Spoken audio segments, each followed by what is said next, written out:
नमस्कार दोस्तों, आप सभी का स्वागत है मेरे चैनल जीवन परिचय पर। मैं सौरभ शुक्ला आप सभी का बहुत बहुत स्वागत करता हूं। आज के वीडियो में हम डॉक्टर राजेंद्र प्रसाद जी के जीवन परिचय के बारे में जानेंगे। तो चलिए शुरू करते हैं। सफल राजनीतिज्ञ और प्रतिभा संपन्न साहित्यकार देश रत्न डॉक्टर राजेंद्र प्रसाद का जन्म 1884 ईस्वी में बिहार राज्य के छपरा जिले के जीरादेई नामक स्थान पर हुआ था। इनके पिता का नाम महादेव सहाय था। इनका परिवार गांव के संपन्न और प्रतिष्ठित कृषक परिवारों में से था। ये अत्यंत मेधावी छात्र थे। इन्होंने कोलकाता विश्वविद्यालय से एमए और कानून की डिग्री LLB की परीक्षा उत्तीर्ण की। सदैव प्रथम श्रेणी में उत्तीर्ण होने वाले राजेंद्र प्रसाद ने मुजफ्फरपुर के एक कॉलेज में अध्यापन कार्य किया। इन्होंने सन 1911 में वकालत शुरू की और सन 1920 तक कोलकाता और पटना में वकालत का कार्य किया। उसके पश्चात वकालत छोड़कर देश सेवा में लग गए। इनका झुकाव प्रारंभ से ही राष्ट्रीय सेवा की ओर था।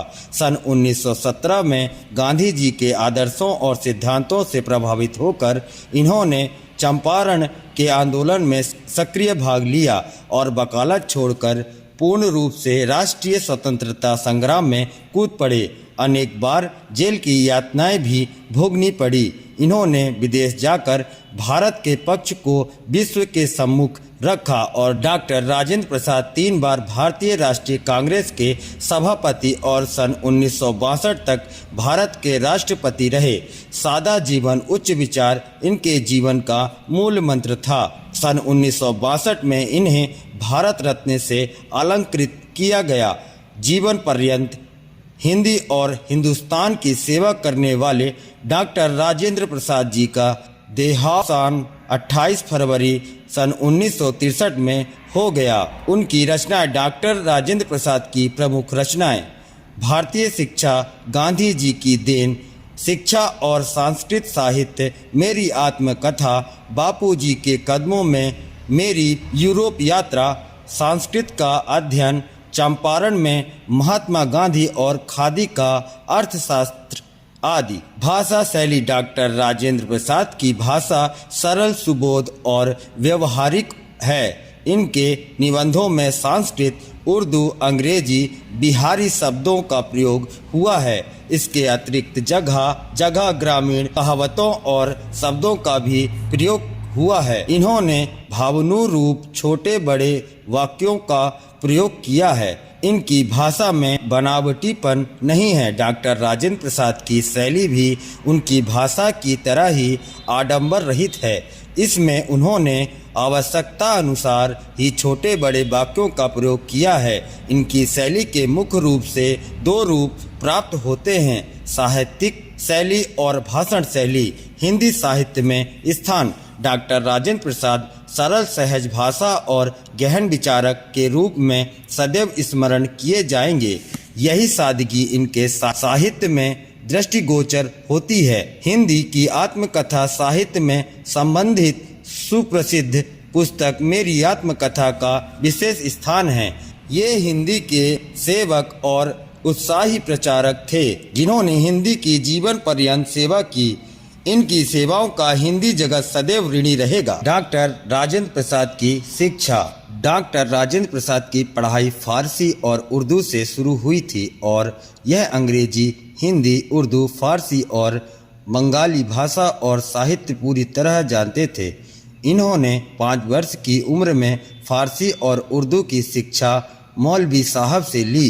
इसके बाद वे प्रारंभिक शिक्षा के लिए छपरा जिले के एक स्कूल में गए। राजेंद्र प्रसाद का विवाह और समय के अनुसार बाल्यावस्था में ही 13 वर्ष की उम्र में राजवंशी देवी से हो गया। विवाह के बाद भी उन्होंने अपनी पढ़ाई जारी रखी। राजेंद्र बाबू का वैवाहिक जीवन बहुत ही सुखी। जिला स्कूल छपरा से 18 वर्ष की उम्र में उन्होंने कोलकाता विश्वविद्यालय की प्रवेश परीक्षा दी और प्रवेश परीक्षा में उन्होंने प्रथम स्थान हासिल किया। उन्होंने कोलकाता के प्रसिद्ध प्रेसिडेंसी कॉलेज 1902 में दाखिला लिया। 1915 में उन्होंने स्वर्ण पदक के साथ विधि पर स्नातक की परीक्षा पास की। बाद में लॉ के क्षेत्र में ही उन्होंने डॉक्टर की उपाधि हासिल की। भारतीय स्वतंत्रता आंदोलन में उनका पदार्पण वकील के रूप में अपने कैरियर की शुरुआत करते ही हो गया था। राजेंद्र बाबू महात्मा गांधी की निष्ठा, समर्पण एवं साथ से बहुत प्रभावित हुए। भारत के स्वतंत्र होने के बाद संविधान लागू होने पर उन्होंने देश के पहले राष्ट्रपति का पद संभाला। राष्ट्रपति के तौर पर उन्होंने कभी भी अपने संवैधानिक अधिकारों में प्रधानमंत्री या कांग्रेस को दखल अंदाजी का मौका नहीं दिया और हमेशा स्वतंत्र रूप से कार्य करते रहे। भारतीय संविधान के लागू होने से एक दिन पहले 25 जनवरी को इनकी बहन भगवती देवी का निधन हो गया, लेकिन वह भारतीय गणराज्य की स्थापना के बाद ही वे दाह संस्कार में गए। उन्होंने 12 वर्ष तक राष्ट्रपति के रूप में कार्य करने के बाद सन 1962 में अपने अवकाश की घोषणा की। अवकाश लेने के बाद ही उन्होंने भारत सरकार द्वारा सर्वोच्च नागरिक सम्मान भारत रत्न से नवाजा गया। सन 1962 में अवकाश प्राप्त करने पर राष्ट्र ने उन्हें भारत रत्न सर्वश्रेष्ठ उपाधि से सम्मानित किया। यह उस पुत्र के लिए कृतज्ञ का प्रतीक था जिसने अपनी आत्मा की आवाज़ सुनकर आधी शताब्दी तक अपनी मातृभूमि की सेवा की थी। राजेंद्र बाबू की वेशभूषा बड़ा ही साधारण थी। उनके चेहरे की लकीरें देखकर पता नहीं लगता था कि वह इतने प्रतिभा संपन्न और उच्च व्यक्तित्व वाले सज्जन हैं। देखने में भी सामान्य किसान से लगते थे। डॉक्टर राजेंद्र प्रसाद जी की मृत्यु। डॉक्टर राजेंद्र प्रसाद अपने जीवन के आखिरी महीने बिताने के लिए उन्होंने पटना के निकट सदाकत आश्रम चुना। यहाँ पर 28 फरवरी सन 1963 में उनके जीवन की कहानी समाप्त हुई। हमको इन पर गर्व है और यह सदा राष्ट्र को प्रेरणा देते रहेंगे। ऐसे ही महान व्यक्तियों के जीवन परिचय को जानने के लिए हमारे चैनल को सब्सक्राइब करें, लाइक करें, कमेंट करें और ज़्यादा से ज़्यादा शेयर करें। मिलते हैं अगली वीडियो में, तब तक के लिए जय हिंद।